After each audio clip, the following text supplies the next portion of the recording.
여러분 안녕하세요. 오늘은 165페이지 예제 24번 사주팔자를 보시겠습니다. 경진, 개미, 신미, 무인 이렇게 되어 있는데요.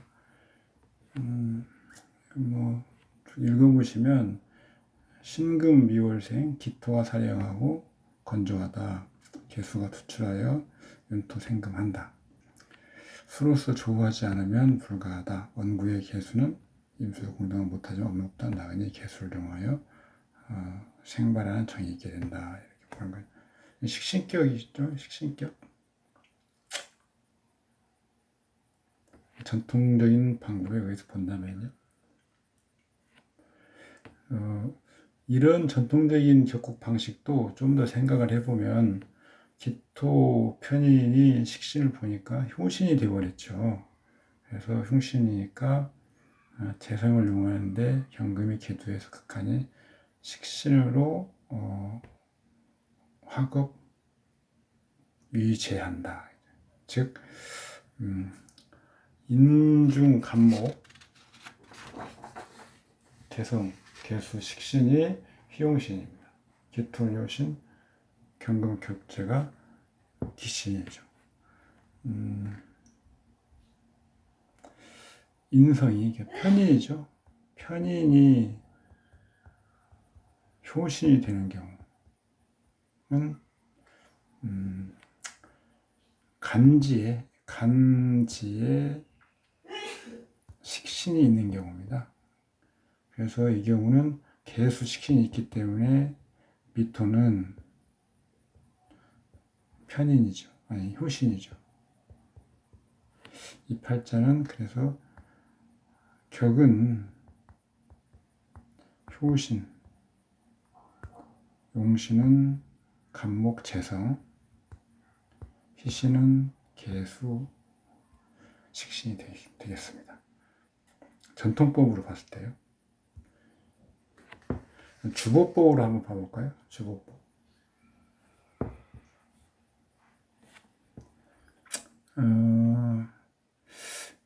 그 고신 볼 때요. 미가 갑과 개의 고입니다.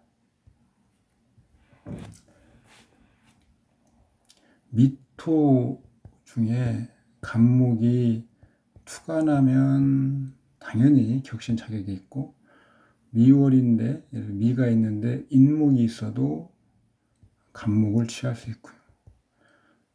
아무것도 없어도 또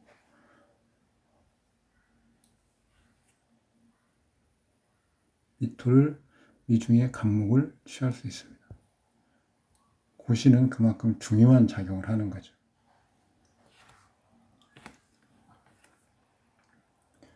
경금이 쌍투하고 지지에 미토가 2개고 1인 인목이 하나인데요.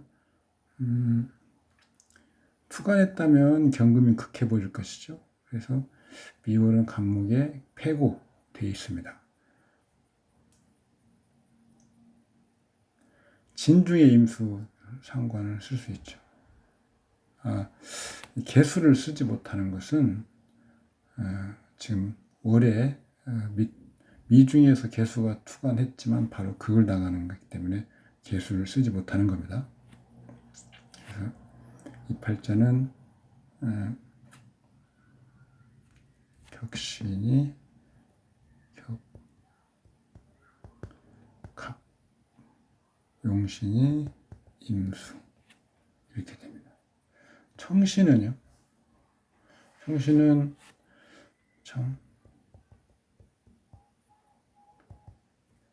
일단 청신의 후보, 간목, 을목이 가신이기 때문에 정화나 신금이죠.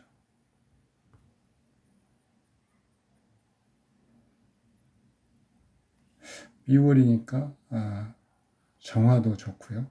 다만 신금은 경금이 2개나 투간하고 있어서 조심스럽습니다. 그런데 정화는 또 개수가 극을 하고 있습니다.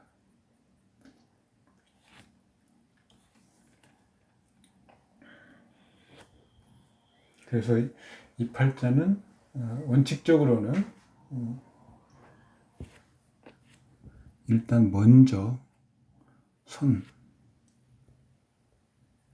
기토로서 개수를 극하고요.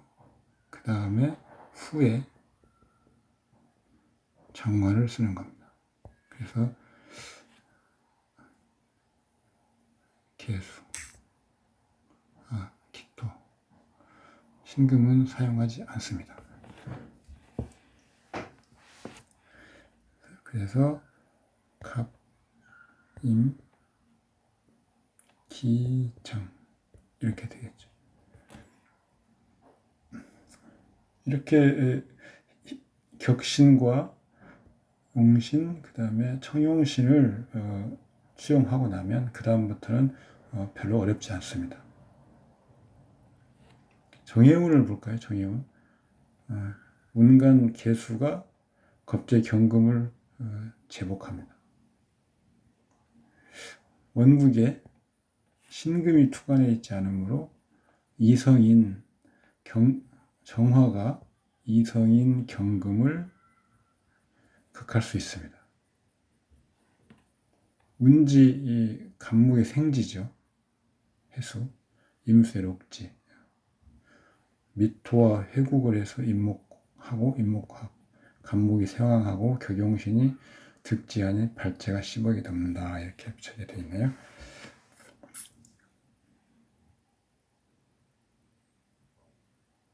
운에서 정화는 제가 설명드린 거죠. 이성을 극할 수 있다. 원국에 신금이 있으면 그것을 먼저 극한다. 해수 상관이 와서 회국하는 것, 재성과 연관되니 재부를 수론한다. 이 재성, 이사주팔 재성은 간목이죠. 간목. 근데 경금이 극하죠. 그럼 경금을 설하는 것이 임수죠. 임수가 재성의 어떤 재성을 실질적으로 보호해주는 역할을 하기 때문에 임수로서 재성의 동태를 보는 거죠. 이 사주는.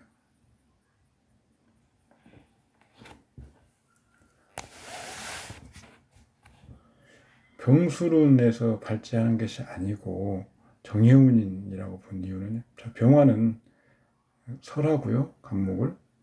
그 다음에 무토를 생해서 극합니다.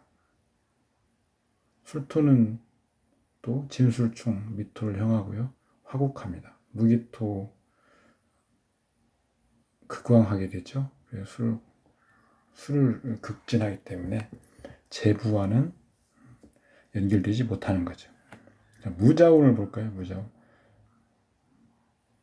무토가 임수를 극하고 개수를 합류하네요. 기신이죠.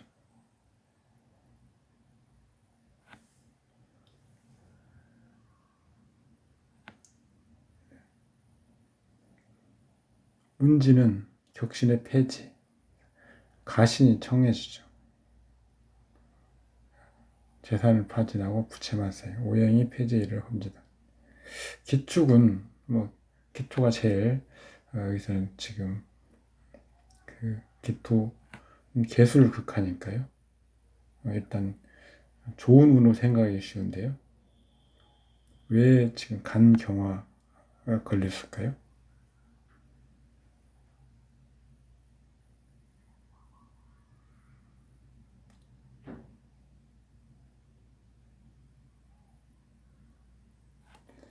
충미충으로 간목이 이제 출고되고 극을 당하는 것이 제일 큰 이유죠.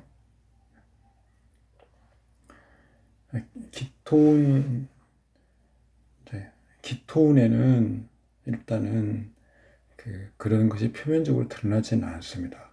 그런데 기토가 지금 축운으로 바뀌면 김유년에 또 기토가 좋은 운인데도 죽는다는 거죠. 그러니까 격용희기를 해온 기룡의 배아픔에 명확해지는 거죠.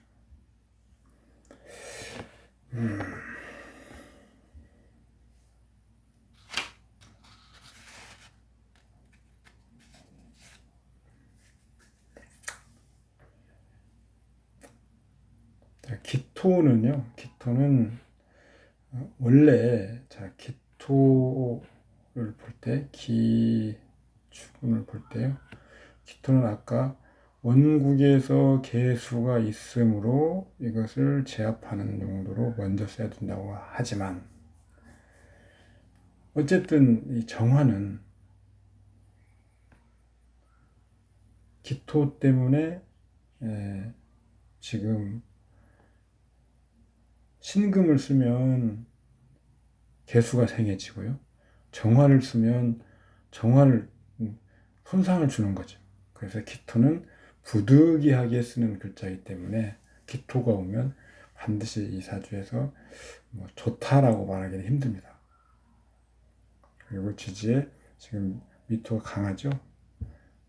그래서 기토는 원국에서는 부득이하게 쓸 수 있습니다. 원국에서. 근데 운에서 오면은 기토가 오니까 희신이다. 아까 똑같은 논리로 원국에 지금 신금이 없기 때문에 기토가 오면 경금을 또 생하게 되죠. 경금을 생하면 반대로 청신으로 작용하지 못하고 경금은 간목을 극하는 기신력 갖는 거죠. 그래서 이렇게 목이 의미하는 간 쪽에 영향을 준다.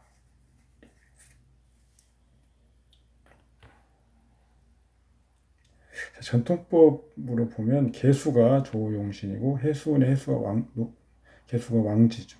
발제가 설명되어 논리가 부합한 듯 하지만 좌운에는 오히려 개수가 목진대도 파산하고 빚만 진다는 걸 설명하지 못하는 거죠.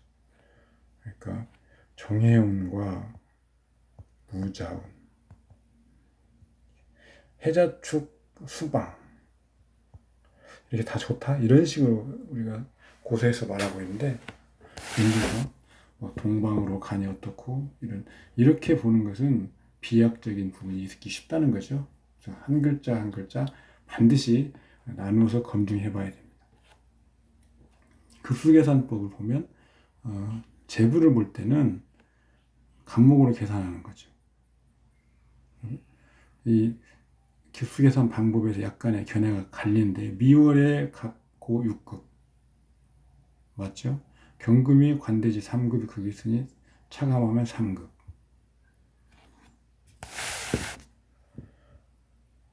미일에 간목 미일인시, 그러니까 일지미토는 그거로 분수계산하니까요. 분수계산해서 이렇게 3급 6분 가장 많은 이 정도 된다 라고 계산을 하고 있습니다. 그래서 간목과 임수와 기정을 보는데, 제가 말씀드리고 싶은 방법은 재부에서는 간목이 태극점이나 경금이 계도하죠. 그러니까 임수로서 봐야 되는 거죠. 간목을 미월에 바로 계산하지 말고요. 그리고 간목을 가산하는 방식으로, 태극점이 희용신이면 태극점이 척신이 되는 것이 원칙입니다. 자, 원래 이렇게 임수가 주가 되고 간목을 가산하는 방식인데, 여기서 이 팔자는 간목이 재성이면서 재부의 태극점이죠. 그래서 바로 계산할 수 있습니다. 간목월에 6급 차감, 시지 임목에 3급, 또 경금이 계도합니다. 여기서는 시지의 임목은 3분, 분수 계산이죠. 임수는 월에 개수가 고지니까 불계산하고요. 진토의 고신이나 경금이 진토를 설하니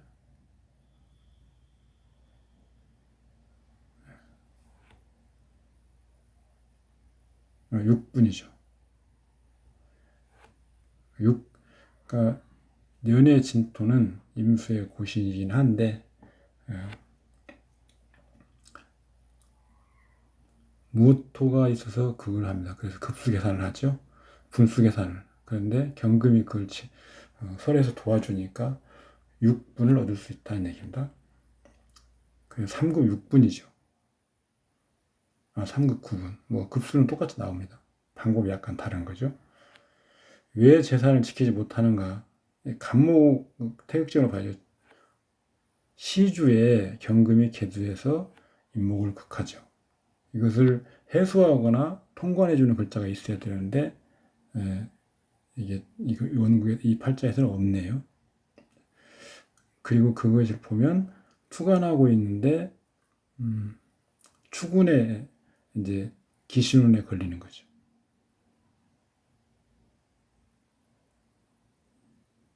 무자운, 무토는 기신이고 자수는 자진, 수국이고 흉이응하는 거죠. 일주 한운 45세부터 무자운에 일주한운에 무너지는 거죠. 이게 뭔 말이냐면요.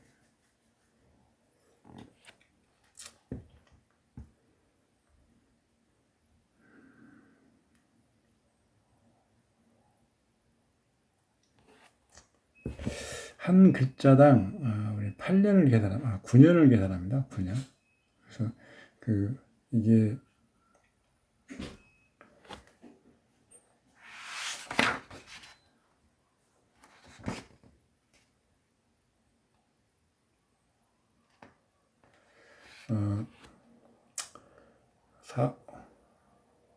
여기까지 하면 원래는 54죠.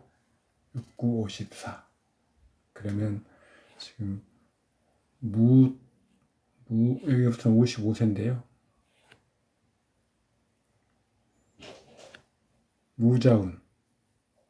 무자운이 45세부터 54세까지. 그 다음에 기축은 55세부터입니다. 그러면 미토, 경금. 이 실질적으로 기신의 역할을 하는 것은 일지 미토는 기신의 역할을 합니다. 월지 미토는 개수를 극하니까 반드시 기신의 역할이라고만 볼 수는 없는 거죠. 그래서 이 일지와 그 시간의 그 기간이 일패도지의 음기입니다. 이 사주팔자. 그래서 그런 식으로 음기를 추론해 볼 수 있다는 겁니다.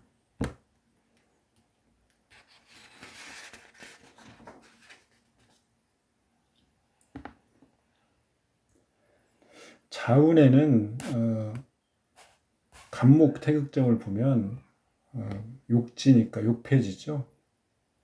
그리고 자수 기신의 녹지입니다. 그러니까 운에서도 벌써 어떤 그 조짐이 보이는 거죠. 재부가 원국에서 재부가 계속되는지를 보려면 원국에서 원국에서 태극점이나 척신이 년에서 시로 갈 때 어떤 상황인지, 그다음에 이제 두 번째 운에서는 태극점이나 척신이 또 어떤 상황인지 이렇게 같이 봐야 되는 거죠. 지금 이 팔자는 년이 기신이고 이것도 월도 기신이고 시도 기신입니다. 다 지금 그러니까 없이 살다가 잠깐 미중의 간목을 쓰니까요. 잠깐 올라오는데 다시 시주에 경금이 있어서 이 간목 태극점이 견디기 어려운 상황, 이런 상황으로 우리가 사주 원국을 읽어도 무방합니다. 어쨌든 급수계산과 주보로서 이 팔자의 재부의 상황과 재부의 정도와 재부의 변동 상황을 이렇게 추론할 수 있습니다. 두 번째 25 사례를 보면요. 경진, 무인, 정해, 무신 이렇게 되어 있습니다. 억구법으로 본다 할지만 읽어보시고요. 그다음에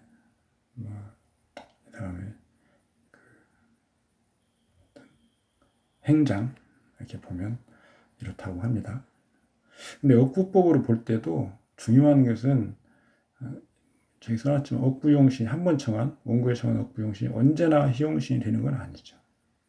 억구법도 여러 가지 필요한 겁니다. 자, 이 팔자가 지금 일간은 약하고 월은 인수입니다. 일간은 약하고 월은 인수. 이 일간은 약하기 때문에 그러면 이 비겁이 필요한 글자죠. 그래서 화나 목인데요. 그러면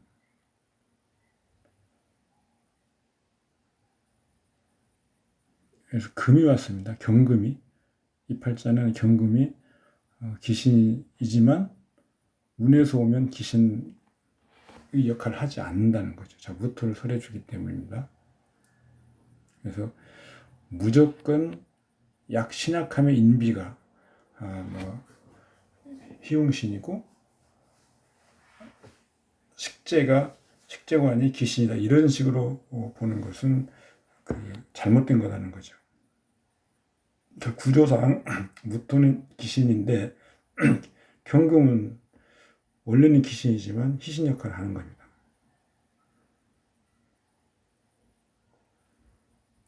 인월의 무력하니 무토를 설하는 영향이 약하죠. 원국에 오화가 없으니까 원국의 배치 조합으로 해결 판단하는 것이죠. 임목과 화국을 이루어 일지 해수를 설하던 간목을 도리가 설하니 오화가 기신 역할을 하는 거죠. 화가 비견인데 기신 역할을 한다는 거죠. 신인 줄 알았던 오화가 기신 역할을 하니까 체감은 30명이 큰 거죠. 주보법으로 이제 다시 한번 이 발자를 보면요. 인월세이고 월지 임목이 타신을 생함이 없습니다. 신진 수국 있고 해수가 합하여 간목을 생하는 거죠. 인해합. 천간의 무토가 임수를 극하려 하지만 경금과 신금의 설화 임수를 보호합니다. 임수의 생이 간목의 인해합도 있고요. 그 다음에 신진 수국도 있습니다. 간목에 미칩니다. 인해합은 해수를 합류하는 거죠. 당연히. 왜요?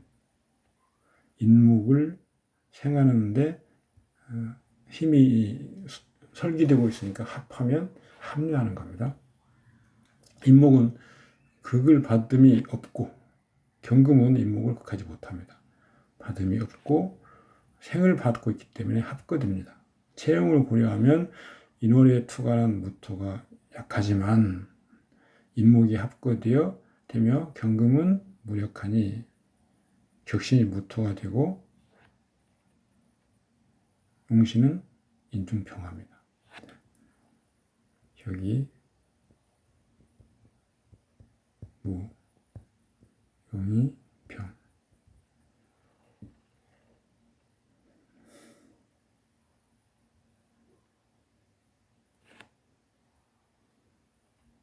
인중평화가 합거되어 사용하지 못하는 점이 아쉽다. 희용이니까 종격은 불가하다는 거죠.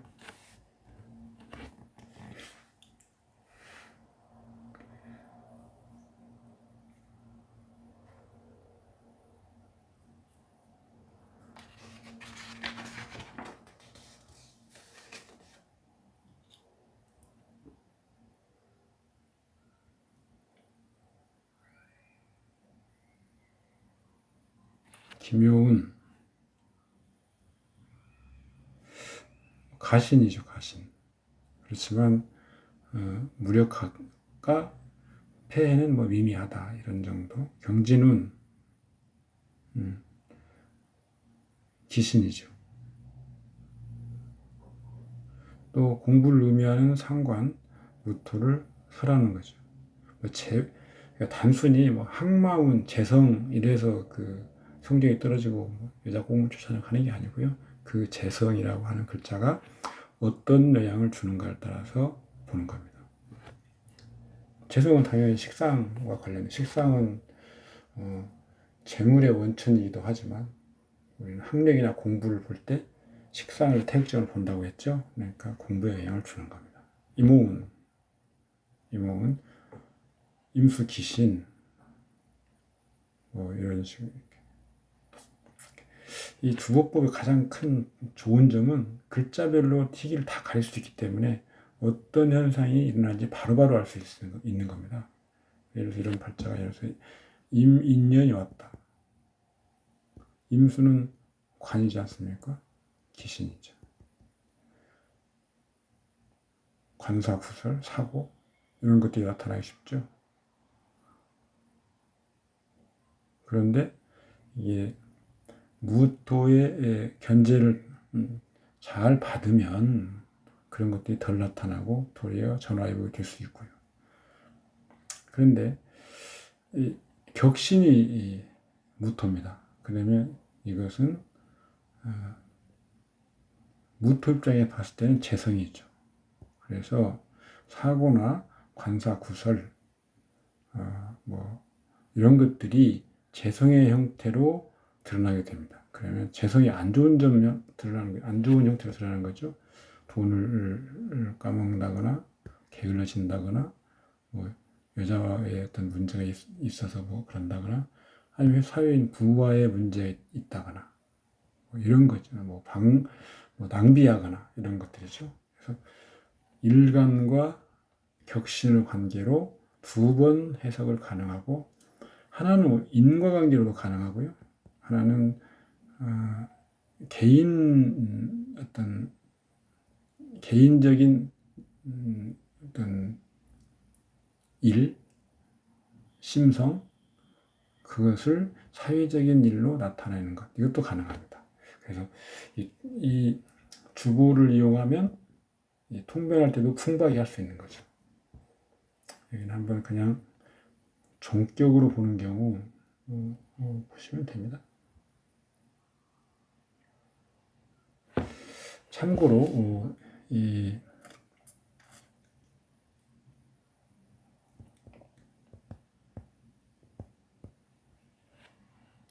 음양법으로 한번 논해보겠습니다. 음양법. 자, 여기 제가 써놓은 거 있네. 김효운의 공부를 잘한 것, 경운의 여자로 인해서 공부를 망치는 것들 설명이 어렵다고 하시죠. 참고만 하시면 됩니다. 이 사주는 음양상으로는 균형이 심각히 무너진 사주. 인월은 음이 왕한 월이죠. 왜 그럴까요? 음기가 남아서 겨울에 이게 아니고요. 인월은 원래 인월은 소양월인데 소양월은 양이 적으니까 당연히 음이 센 거죠. 그 이유는 인월이 간목이 있어서 토를 극하는 거죠. 토는 수, 음을 방어해주는 역할을 하는데 그것을 목이 극하기 때문에 수음이 방해가 없게 됩니다. 그래서 수음이 음기가 세지는 거죠. 그래서 음이 왕하다 이렇게 보는 겁니다. 그러므로 양을 이용해서 그 음기를 균형을 맞춰주는 거죠. 그런데 토를 쓰자니 토가 약합니다. 그래서 선화후토입니다. 먼저 화로서 목을 설하고 목기운을 빼준 다음에 토가 와서 수를 제거하는 것이죠. 그리고 금으로 또 목을 극하는 것도 필요합니다. 일간이 정화이죠. 천간에 무토가 있어서 양용신이 천간을 점하고 있어 좋은 듯 보이지만 지지에는 목토가 음을 가중한다 이거죠. 인진 이게 목극토입니다.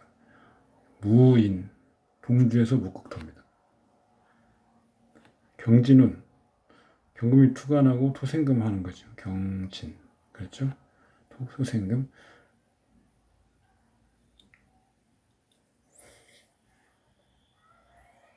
그런데 이렇게 되면 토생금해서 금이 목을 극하면 원래 이 사주에 부족한 양기가 그 보함이 있게 되는데 원국에 그런 금국목의 구조가 없습니다. 이 사주는. 그래서 도리어 경금은 신진수국으로 이루어지는 금생수를 해버리는 거죠. 그래서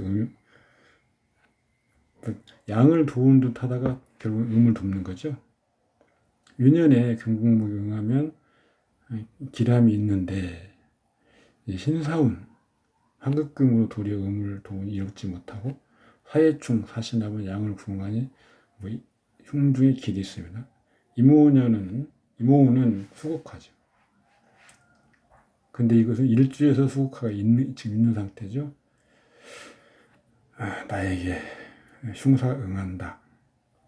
음왕한 팔자의 음이 양의 재화를 얻으면 부를 노리지만 음이 양을 극하여 상향하면 흉한 측면 파재가 응하는 것이죠. 음양으로 사주를 읽을 수 있는 그런 방법인데 그것은 구우건쯤 가면 태극음양 오행론이 있어서 그쪽에서 아마 전문적으로 다루게 될 것입니다. 오늘 여기까지 하겠습니다. 수고하셨습니다.